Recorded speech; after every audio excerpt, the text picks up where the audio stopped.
Hello दोस्तों। आज की कहानी है।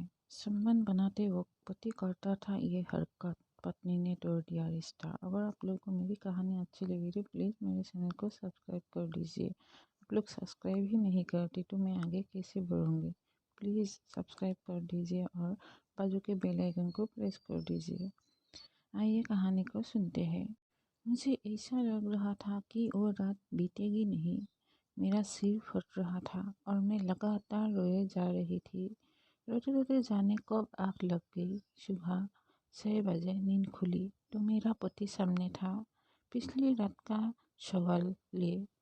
उसने पूछा, तो क्या सोचा तुमने? तुम्हारा जवाब हाँ है या ना? मुझे कुछ समझ में नहीं आ रहा था। आखिर हिम्मत करके बोली, आप आज ऑफिस जाइए प्लीज़। मैं आपको शाम तक फ़ोन करके बता दूंगी, वादा करती हूँ। उसने धमकाते हुए कहा, ठीक है, मैं 4 बजे खुद तुम्हें फ़ोन करूँगा। मुझे जवाब चाहिए और हाँ, मैं जवाब चाहिए, वरना रात में सज़ा भुगतने के लिए तैयार रहना। सज़ा से उसका मतलब था एनल सेक्स। उसे पता था कि मुझे इससे बहुत दर्द होता है, इसलिए उसने इसे टर्चर करने का तरीका बना लिया था। 9 बजे तक वो और उसकी बड़ी बहन दोनों ऑफिस जा चुके थे। मैं घर में अकेली थी। घंटों सोचने के बाद मैंने अपने पापा को फ़ोन लगाया और कहा कि मैं अब उसके साथ नहीं रह सकती। मुझे डर था कि पापा नाराज़ होंगे, लेकिन उन्होंने कहा, तुम बैग उठाओ और निकालो वहाँ से। मैं अपने ओरिजिनल सर्टिफिकेट और एक किताब लेकर बस अड्डे की तरफ भागी। पोती को मैसेज किया कि मेरा जवाब ना है, मैं अपने घर जा रही हूँ, और फ़ोन की स्विच ऑफ कर दिया।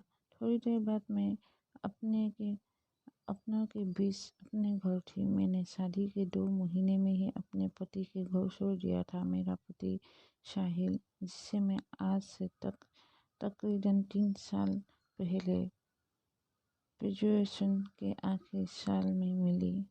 वो बहुत हंसमुख था। मुझे उसका आसपास रहना अच्छा लगता था और यूं ही आसपास रहते हुए प्यार हो गया। हम घूमने जाते, घंटे फ़ोन पर बातें करते। ज़िंदगी कुछ ज़्यादा ही मेहरबान थी, लेकिन ये गुलाबी रोमांस ज़्यादा दिन नहीं टिक सका।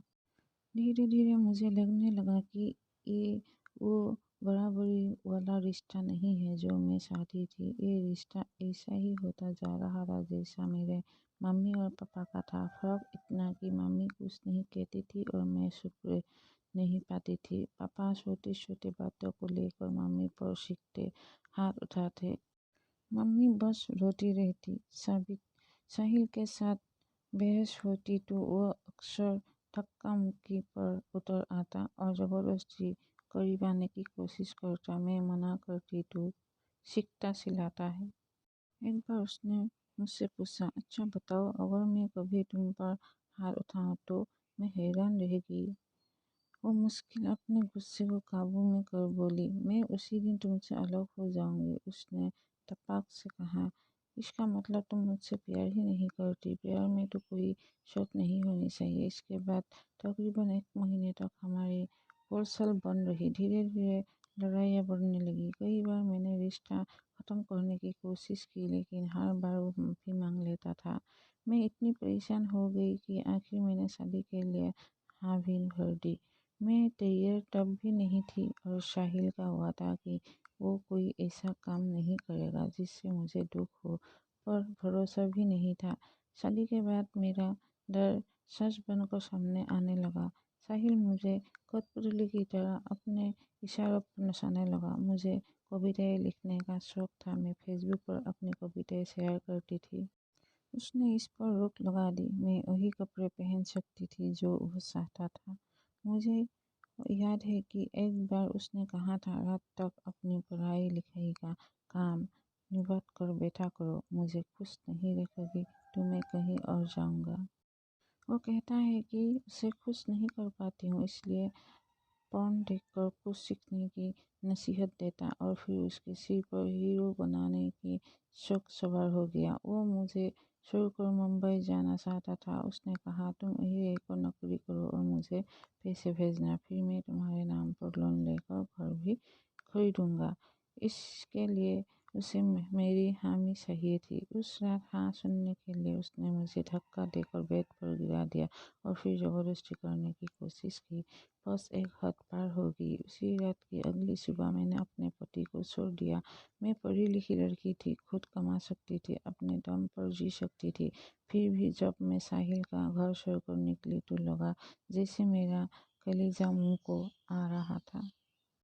समझ का डर था और अपने का भी, लेकिन मेरे सीने में जमा दर्द इस डर से ज़्यादा बड़ा था। मम्मी पापा और 2 बहनों से घिरी मैं अपने घर पहुंची। मेरे बाल बिखरे हुए थे और आंखें रात भर रोने की वजह से सूजी हुई। शादी के 2 महीने बाद लड़कियां जब मायके आती है तो उनके चेहरे पर अलग ही निखार होता है, लेकिन मेरे चेहरे बुझाया हुआ था। पड़ोसियों की चतुर आंखों को सच्चाई भापते देर नहीं लगी। मेरे घर आने वालों का टंटा लग गया। सब कह रहे थे हमारे साथ बहुत बुरा हुआ। कुछ लोग उम्मीद बंधा रहे थे कि साहिल खुद मुझे वापस ले जाने आएगा। कुछ कुछ का कहना था कि इतनी छोटी छोटी वजह से इतना बड़ा फैसला नहीं लेना चाहिए। जितने मुंह उतनी बातें, लेकिन ये बातें मेरे फैसला नहीं बदल सकी। साहिल का घर छोड़े मुझे 7 महीने हो चुके हैं और अब मैं अपने रास्ते खुद तय कर रही हूँ।